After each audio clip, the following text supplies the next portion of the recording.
Hey everybody, before we get started, I just want to remind you this episode is brought to you by our patrons like Ahego Comics, Qua, and Drago66. If you like what we do and want to see us do more, consider supporting us on Patreon. You get access to episodes early and lots of other goodies, and it would really help us out. Thanks for your support, everybody. Also, Lucky Buddy, this one's for you.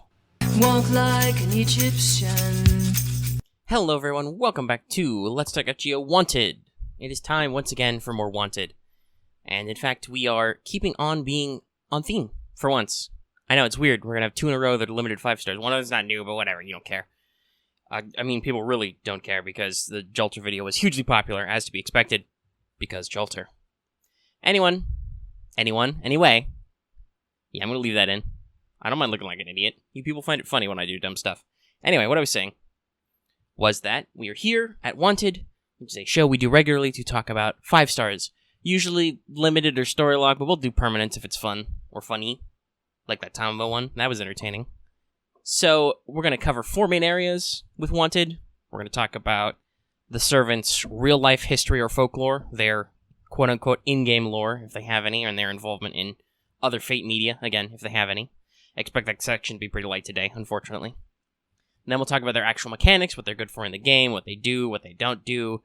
You know, maybe a little bit of stuff like if you have a team comp they're good for, or CEs and stuff that they can be useful with.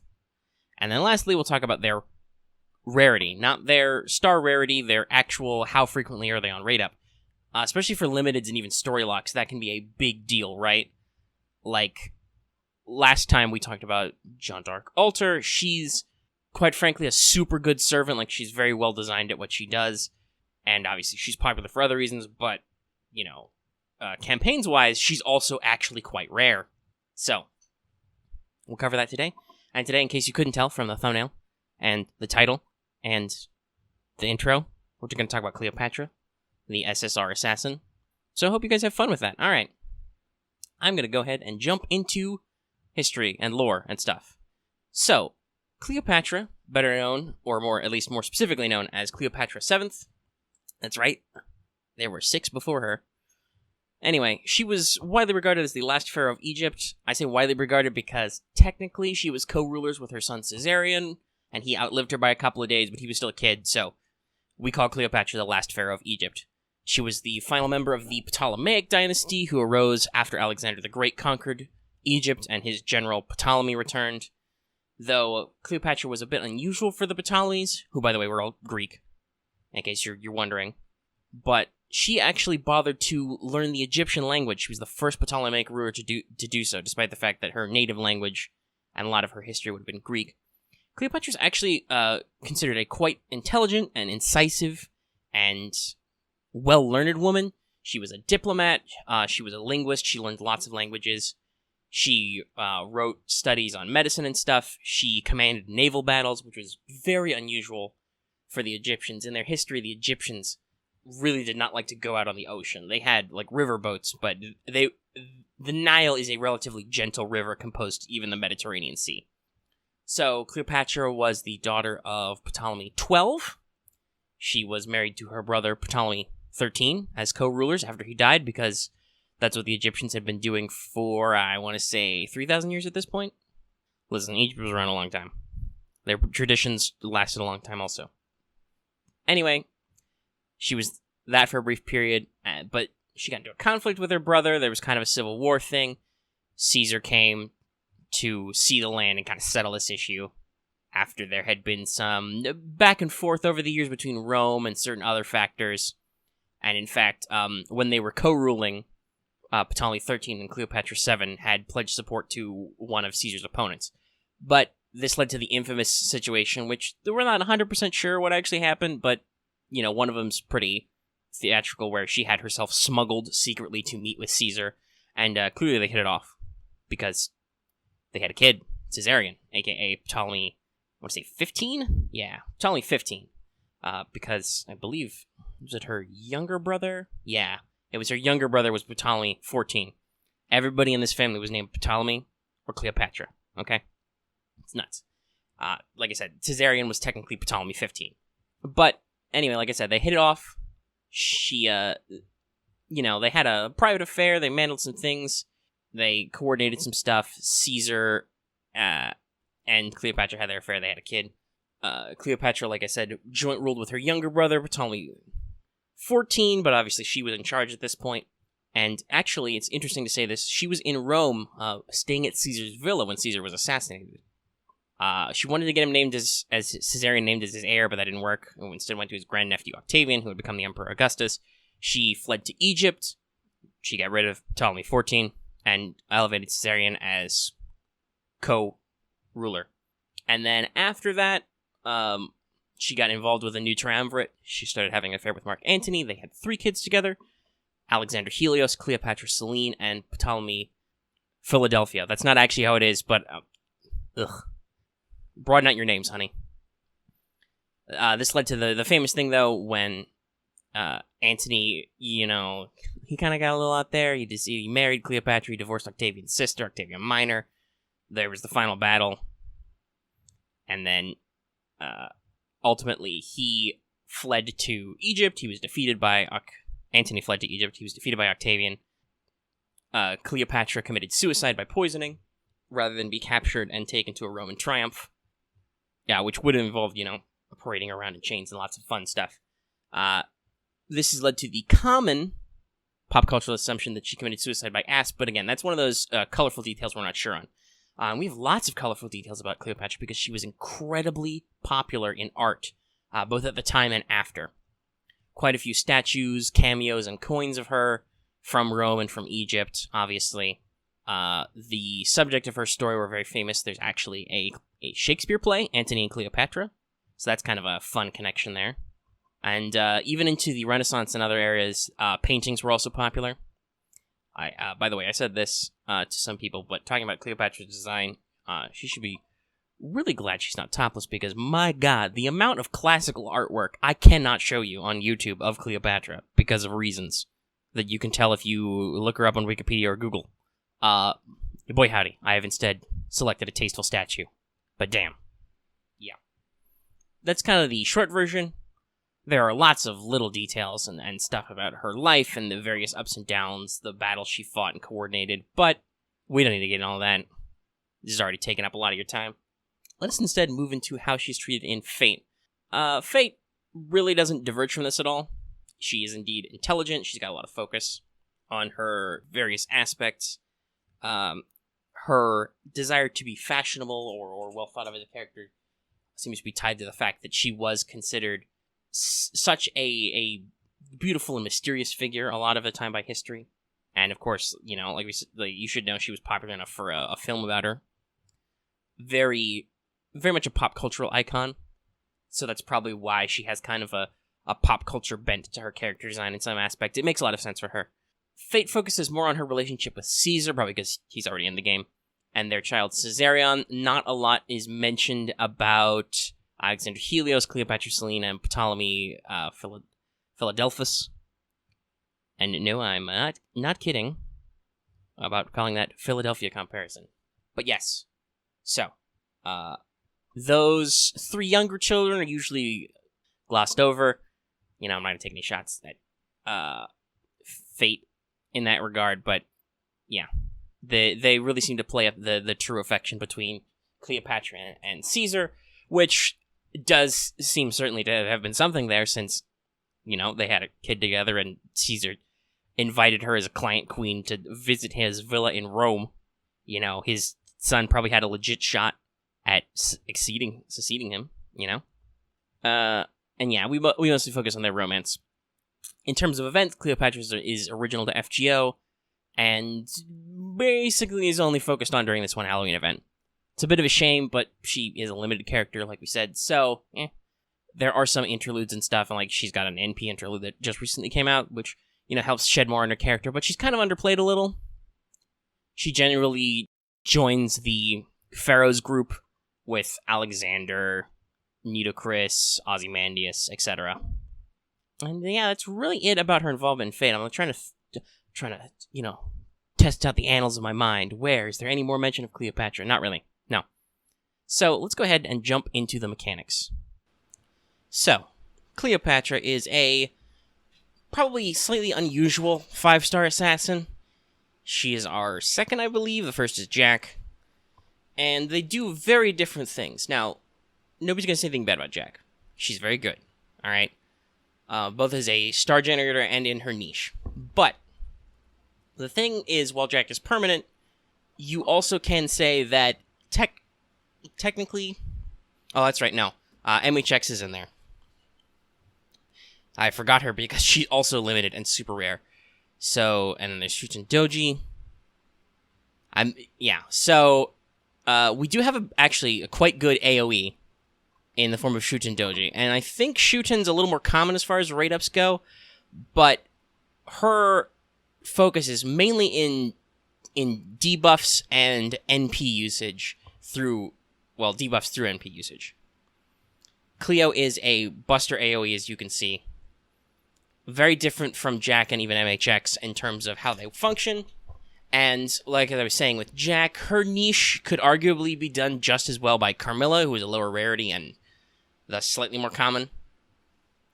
And of course, obviously, if you need a single target assassin period without even the niche effects, people who have been playing since the launch, and hopefully you will keep playing because it will be rerun eventually, there's the Welfare Shiki Assassin. So your primary competition here now is Shuten in terms of what do your assassins do. And Cleo is a little different.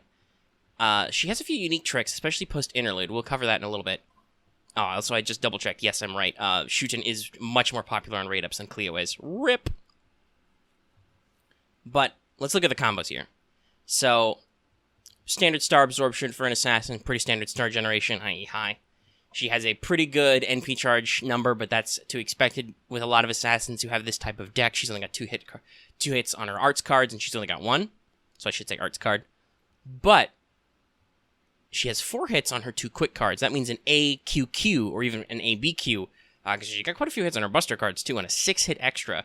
You will be getting a decent amount of NP gain, and she has a couple tricks up her sleeve to make that even better. We'll get into that when we talk about skills. So in general, though, you're looking at somebody who has a decent chance of speeding up her NP. Maybe not if you're building like arts chains with other servants, but on her own, she can build some NP. And she's got a couple of buster cards. She is obviously slightly more HP focused than attack focused, but she still has a decent attack, though you always got to consider assassins have a slightly negative balance to their effects. Now, let's talk about her NP. In its normal form, it deals damage to all enemies. It takes away about 1,000 of your HP, so the fact that she has quite a lot of HP is okay. But it also gives her 1 turn of Buster Performance up, which starts and this activates before she procs her NP. That starts at 30% effectiveness, and ends if you can get a little overcharge in there at up to 70% effectiveness. Now, it's still Buster AoE, so the core damage isn't great. But this means, since it's a 1 turn of Buster Performance, you can do NPBB chains, and you can do quite a lot of damage, which is a little unusual for an assassin.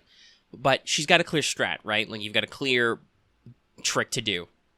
Now, let's look at her skills, because there's not a lot to say about her NP, though I will mention that the new NP Interlude also adds a Jolter-style buff cancel to this, which, considering it's well, it's not quite, say, Amakusa's enemy team buff removal, that can be very handy in certain quests to just slap a big buff null on everybody.